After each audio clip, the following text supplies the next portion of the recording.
रंगभूमि उपन्यास में मुख्य किरदार के रूप में एक ईसाई लड़की है जिसका नाम है सोफिया। कर्तव्यपरायण, समाज सेवी, उच्च कोटि के विचारों को रखने वाली, गरीबों की सेवा करने वाली, गरीबों की लड़ाई को अपनी लड़ाई समझकर लड़ने वाली, बहुत आदर्शवादी लड़की जो एक समाज में एक मिसाल के रूप में देखी जा सकती है। इस किताब को पढ़कर भी अभी ही पता चला कि कैसे किसी का इस्तेमाल किया जा सकता है, और इस्तेमाल करने वाले इसमें बहुत सारे लोग हैं। समाज के लड़ने वाले एक समाज सेविका के रूप में जिसका लक्ष्य सत्य की प्राप्ति करना था, जिसका लक्ष्य शादी करना बिल्कुल नहीं था, वो लड़की भी किस लोगों के फायदे के लिए इस्तेमाल करती है मिस्टर क्लर्क को। इसको पढ़कर यकीन नहीं हुआ कि जिस किरदार को हमने इतना अच्छा मान लिया था, मन अंधविश्वास से बिल्कुल दूर हटके एक, जैसे हम बोल सकते हैं कि एक सन्यासी की तरह वो जीवन जी रही होती है, और उसके बाद वो एक कह सकते हैं छल करती है मिस्टर क्लर्क के साथ, क्योंकि वो उनको पसंद करने लग जाते हैं और उसको लगता है कि जब ये मुझे पसंद कर ही रहा है तो क्यों ना मैं इसका फायदा उठाऊं। पहली बार जब सूरदास की जमीन उसके पापा हड़प देते हैं, सूरदास शहर में भटकता रहता है और गुहार लगाता है इस बात के लोगों से कि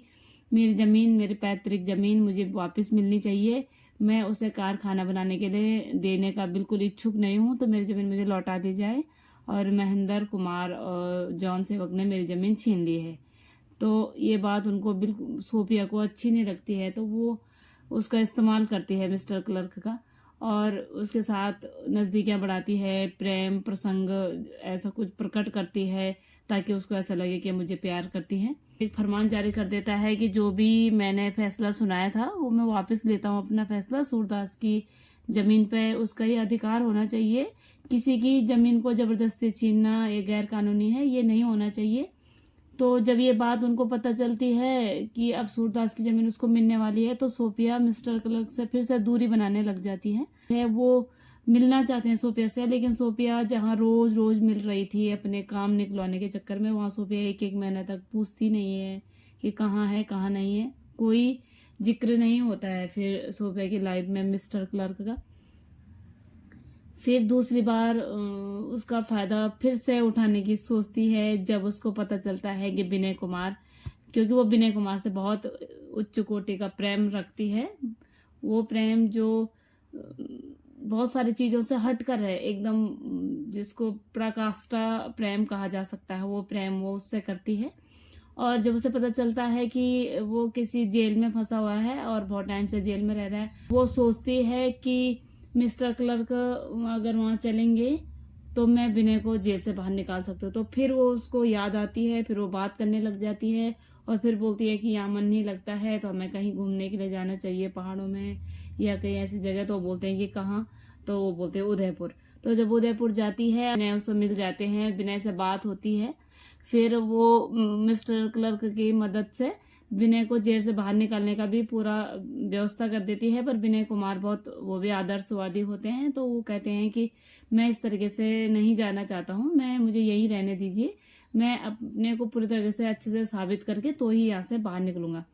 तो फिर वो नहीं जाते हैं। अलग बात है कि बाद में वो नायक राम के साथ निकल जाते हैं वहां से। अपने आप को ऐसे रखती है एक रहस्यमयी चीज के जैसे कि जिसको हम जानने की कोशिश करें पर वो हम उसे जान ना पाए, बस ठीक ऐसे ही मिस्टर क्लर्क उसको जानने की कोशिश करते हैं, जानना चाहते हैं, लेकिन जैसी वो फिर पीछे मुड़ते हैं तो उनको लगता है कि नहीं, जैसे मैं सोच रहा था ये बिल्कुल वैसी नहीं है। वो खुद नहीं चाहती है कि उसे मिस्टर क्लर्क खुद जाने और उसकी शादी हो, क्योंकि वो कभी शादी करना ही नहीं चाहती है, वो सिर्फ समाज की सेवा करना चाहती है, उससे शादी में कोई इंटरेस्ट नहीं है। इसलिए वो अपने काम निकलवाने के लिए, कह सकते हैं कि इसमें समाज की भलाई है। जब सूरदास की जमीन छीन दी जाती है तो सोफिया सूरदास की मदद करने के लिए ये तरीका अपनाती है। विचार नेक है लेकिन इरादा तो गलत हो गया कि किसी की भावनाओं के साथ इस तरीके से खेलना, किसी